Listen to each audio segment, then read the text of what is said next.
that what the text says at the end of the passage? No. Philip says Jesus of Nazareth, the son of Joseph. If I could just kind of add what I think is going on in this text, even Philip early on didn't really believe that Jesus was the promised Messiah. So I'm just kind of highlighting some of these things, even in Philip's story. First he gets called, but through the journey of Philip, it seems as if though he seems to struggle with faith and doubts. A lot of times we think it's doubting Thomas who's the one who doubted. But naturally, Philip seems to have some of these characteristics. If you look at the next passage here, I love this passage in John 6. This is talking about the feeding of the 5,000. There's a little phrase I want you to catch here. John 6 verses 4 to 7. Now the Passover feast of the Jews was there. Then Jesus lifted up his eyes and seeing a great multitude coming toward him. Listen to what Jesus said. He said to Philip. Now why did Jesus ask Philip the question? Because Jesus knew that Philip struggled with faith. So in this scene where these multitudes of people, he could have asked Andrew, he could have asked Bartholomew, he could have asked Thaddeus. He said to Philip, he pointed Philip out. He said, Philip, what are we going to do about this? Jesus knows us. He understands where we are at. And the text says that Jesus said to Philip, where shall we buy bread that these may eat? And listen to Philip's response. Like this, he said, to test him. This is Jesus. For he himself knew what he would do. Philip answered, 200 denarii worth of bread is not sufficient for them, that every one of them may have a little. Isn't that like today's culture? We try to reason and rationalize our way with God. Jesus understood Philip. So in this very simple example, the feeding of the 5,000, isn't it interesting that Jesus, the text says, he said to Philip. He didn't say to the 12, he said to Philip. And I guess what I'm trying to highlight is Jesus knew Philip. He knew him. He knew his level of understanding and faith. And yet Jesus still loved him. That's the purpose of discipleship. He wanted them to be with him so that they could go on a journey of faith with him. Still talking about Philip. In fact, John 12, there's another story here. There's a mention of Peter in John 12. It says there, now there were certain Greeks among those who came up to worship at the feast. This is how Philip said this story. Then they came to Philip. Who did they come to? They came to Philip, who was from Bethsaida of Galilee. And they asked him, saying, so, we wish to see Jesus. What happens next? Perfect opportunity for Philip to talk about Christ, talk about the Messiah, talk about the risen Lord. He says, Philip came and told Andrew. In other words, hold on, I'll get somebody else to come and talk to you. This is what's going on here. Philip went and told Andrew, and in turn, Andrew and Philip told Jesus. Now, that's just my understanding of the text, but it just seems to me that even Philip still is learning this idea of trusting and having faith in God. And lastly, on the story of Philip in John 14, the classic passage where Jesus says he's going away to prepare a place, the conversation in verse 6 picks it up this way. Jesus said to him, I am the way, the truth, and the life. No one comes to the Father except through me. If you had known me, you would have known my Father also. From now on, you've known him and have seen him. Out of all people, Philip speaks up in this conversation. Philip said to him, Lord, show us the Father, and it is sufficient for us. Jesus said to him, have I been with you so long, and you have not known me, Philip? He who has seen me has seen the Father, so how can you say, show us the Father? Listen to the story here. Philip, 3.5 years, walking with Jesus, seeing Jesus in action, the Word made flesh, and right at the end here, he still, it seems to imply, is asking so his faith can be confirmed. All I'm trying to point out to you is Philip was just like us. He wrestled with faith. He wrestled with, can I really believe in this Jesus? Can I really put my trust in this Messiah? And right up to the very end, Philip is even asking, show us the Father. In other words, give us a sign that we may believe. I guess one of the saddest and the most puzzling of these disciples is Judas.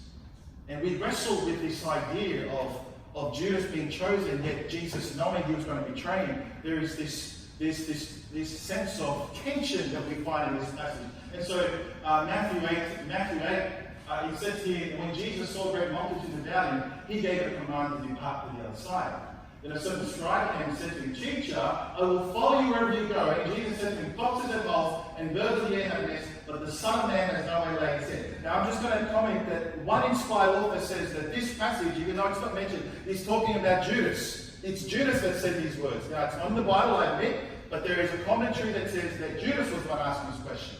And when you look at the calling of the 12, this author makes this suggestion that Jesus had called the 11, but the 12, Judas, he actually came up to Jesus. He was presenting himself to be one of the 12. And all the other disciples say, hey, Jesus, if you want to do this whole, preaching the gospel thing, you should have this guy on your side, right? I mean, it seems a bit logical, right? This guy is educated, he's got influence, he's got power, he's got money. And so here are the disciples. Now, I understand this, I'm just painting a bit of a picture. The disciples say, you need this guy on your team. It isn't interesting how it turns out. He ends up betraying Jesus. In John 13, I'm talking to you about Jesus knows us. I'm still on that first point. Look at this text here, John 13. And by the way, I want you to see the grace of God. God's grace is all over this place. Look, now after the piece of bread, standing entity, this is talking about the Last Supper. Then Jesus said to him, what you do, do quickly. But no one at the table knew for what reason he said this to him. For some thought, and catch this next phrase, because Judas had the what? He had the money box. One New Living Translation, he was the treasurer. He was in charge of the money. That Jesus said to him, buy those things we need for the feast, that he should do so to poor. Here's what I want to suggest to you. Jesus knew that Judas had a problem with money. So what does Jesus do? You're in charge of the money. Jesus knew that he had an issue with materialism, greed, covetousness. Judas, you're in charge of that. There's a lesson for us there, isn't it? Jesus knows our character. And yet, he puts us in places, in situations, in ministries. If you're a part of this local church, isn't it ironic that sometimes the very thing that we may be resisting against, God's putting us there because he wants us to learn lessons of faith, dependency, and growth. That's what he did with Jesus. He could have chosen anyone perhaps to be the treasurer, the money bag holder. But yet it seems to be Judas. But I think it's a sad thing that amongst this grace of God that's calling Judas allowed that to hold him. He didn't surrender that to God. He didn't acknowledge that he needed help. He saw in the teachings of Jesus that Jesus was speaking to him in the very stories that his sins were being exposed. And yet somewhere in the recesses of Judas' heart, he didn't allow the grace of Christ to change him. So I think there's also a stark warning there for us as well. I'm talking about Jesus knows us. He knew all about Judas. Now this is the thing that boggles me. Jesus is the God-man. God-man, Word made flesh. That he would call someone who knew that he would later betray him. Grace of God is amazing. Just very quickly on this one, Mark 3. James, the son of Zebedee, and John, the brother of James, to whom he gave the name Dawn. Who wants to pronounce that for me? What's that? Renegas. We'll go with that one. That is sons of thunder. Now, I like this part because I like it. You may too. Jesus knew that these two brothers had an issue with anger. He called them sons of thunder. And it's a reference to a story where the Jesus wanted to travel with us to this place in Samaria. And they sent messages up ahead to kind of what the Jews want. And they didn't want to receive him. Some of you know the story.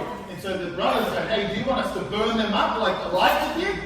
Some of us can get a bit like that. Hey, you want us, this is Jesus, this is the story there. And then Jesus turns around to them in that story and says, you don't know what spirit you're of. I'm talking to you this morning about Jesus knowing our character. He knows us. We can't hide from God, right? We can't act all pretentious and act like, no, Jesus reads us like an open book. Let's stop messing around. God knows us. He sees us for we are. Well, I'm here to tell you today, God loves us anyway. Amen? He sees you, warts and all, but he still loves you. He still wants to use you. And by the grace of God, he wants to transform our lives. So I'm just pointing out to you some of these characters in the Bible. And one of my favorite, we all love Peter, don't we? Peter seems to get a bit of a bad reputation because we see all of his faults on display, right? We see all of the things he did wrong. We see all the things, the way he spoke out of turn, impulsive and rash and arrogant and all this. But Peter's, it's like us. I mean, if Jesus took us for 12 of us for 3.5 years, I think our story would be a lot worse than the New Testament. We'd be really messed up. This is what Peter said, that the night when Jesus said that one of them will betray me.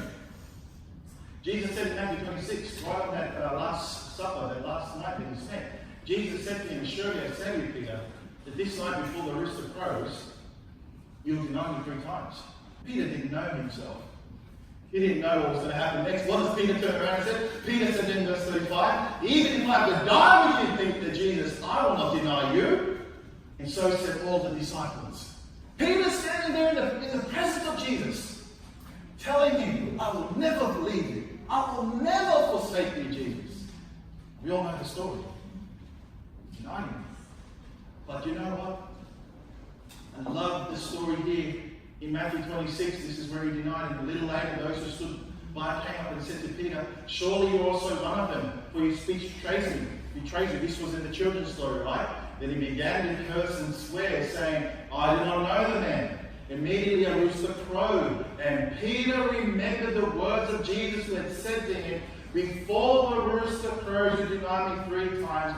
And the text says, so he went out and he wept bitterly. Picture Peter recognizing that he had betrayed Jesus, recognizing in the judgment hall his sins exposed. He remembered what he just pronounced to Jesus hours before, and here he is in the judgment hall, denying Jesus not once, not twice, but 3 times. The rooster crows, and then Peter, filled with guilt and shame and sorrow, the text says, he went out and he wept. He cried because he realized how much he had messed up.